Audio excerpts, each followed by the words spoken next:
Hey guys, I hope you're all having a wonderful day today. So today I have a really fun video for you guys. I have another collaboration video with some of the usual suspects.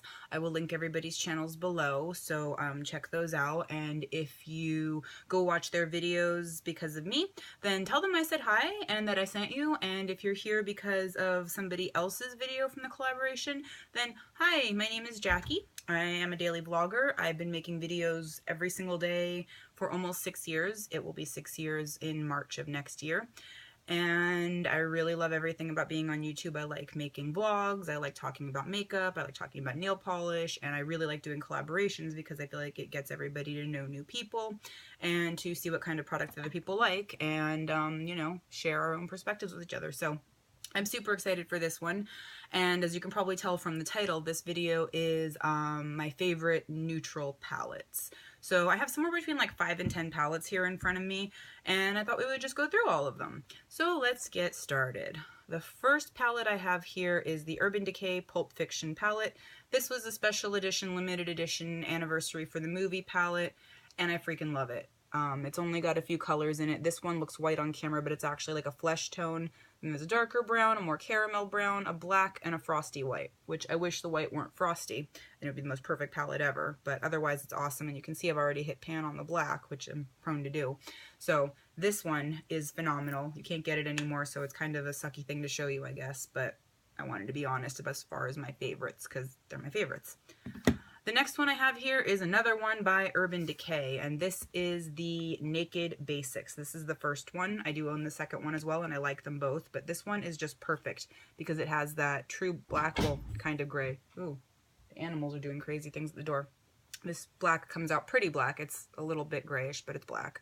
The flesh tone there that I've already hit pan on, you can see, but super duper neutral palette, really good for finishing any look or adding in with another more colorful palette for blending or, you know, to kind of like neutralize it.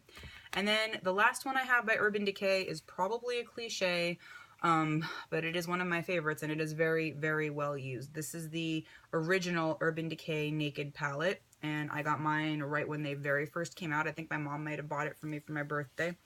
And as you can see, we have hit pan on Half Baked and on Virgin, but otherwise it's, you know, it's well used, but it's still intact. So this one is an oldie but goodie. This is probably, I've always loved makeup and always had quite a collection of palettes, but this is probably what like torpedoed me into makeup insanity, was the craze and the hype surrounding this guy right here, which is probably true for a lot of you. Next I have the Too Faced Natural Matte Palette. And I go back and forth on Too Faced. Sometimes I love their makeup, sometimes I can't stand it, but this is a really good neutral palette. It's got some warm neutrals in it, and everything is matte, which I really like a lot. So this is one that when I first got it, I used it incessantly. It hasn't gotten as much love lately, but it always comes to mind when I think of favorites, so I made sure to bust this guy out for you. Then we have the quintessential Kat Von D Shade and Light Eye Palette.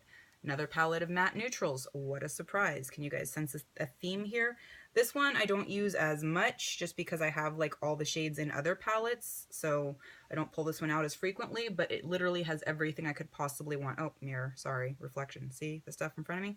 So this one is really good and I like it a lot, and I do use it a great deal, and it's a favorite as far as the quality of the shadows and everything. So there's that one. I'm knocking stuff over. Okay. Next brand. So next we have Lorac, and Lorac shadows are probably my current favorite eyeshadows across the board. I used to be obsessed with Urban Decay, and that's kind of tapered off lately, so I wanted to make sure I included these because this palette for sure. I mean, first of all, the shade up at the top, Bare, there's no Bare, it's Bare. That's just pan. It's completely 100% used up. The black has a big old hole in it. It's got a true matte white, and then it's got a bunch of warm neutrals. So this is really wearable. It's got the two pinkier colors at the bottom and the more brown shade at the top. And this just blends like a dream and performs really well. And if I could only have like one eyeshadow palette, it might be this actually, which is kind of weird, but I love this one. The next one I have is also by Lorac, and this is a newer purchase, but I've been using it every single day. This is the Lorac Mega Pro 3, and it is extremely neutral. Does have a few kind of pops of color in it, but for the most part it doesn't. And these two up at the top, Pink Cream and Crepe, they're going to be gone soon. I haven't hit pan on either one of them yet, but you can probably see they've got a significant divot. Some of the colors in here are still untouched, but those two work so well all over the lid that I just had to talk about this one some more because I was blown away. I was like, I'm going to buy this and never use it. And it's like another one of those, if you can only have one, but this one doesn't have a matte white, so that's where it fails me. But it's a really good palette nonetheless. And then the very last one I have here, this one hasn't gotten much love from me in a while. I know that there's some purples on the bottom, but this is all Makeup Geek eyeshadows. So I kind of created this palette myself. This is a custom Makeup Geek Z palette off of the website, and I really love the colors and the fleur-de-lis pattern. And then on the inside, I used to know all these names by heart without even pulling them out, but there's just too many, so we're not going to go through them. But if you guys are curious, I know I have Beaches and Cream and Creme Brulee and Cosmopolitan and a bunch of other ones. That one's Wisteria, I know. But anyway, if you have any questions about these, I'll be happy to answer them or make a dedicated video on them. But I've had them forever, and they are really good shadows. I know she's reformulated since these, so the new ones are probably even better. But it's a very neutral palette, and I created it myself, so I'm really proud of it. And I wanted to include it in this video. And that's it. So those are all of my favorite neutral palettes, you guys. I hope you enjoyed this video. Do go over to everyone else's videos and check them out if you want to see the whole series. And like I said, I'll be linking everything below. So thank you all so much for watching. I love you all so much. Give me a thumbs up if you enjoyed this video, please. And I will see you all tomorrow. Bye.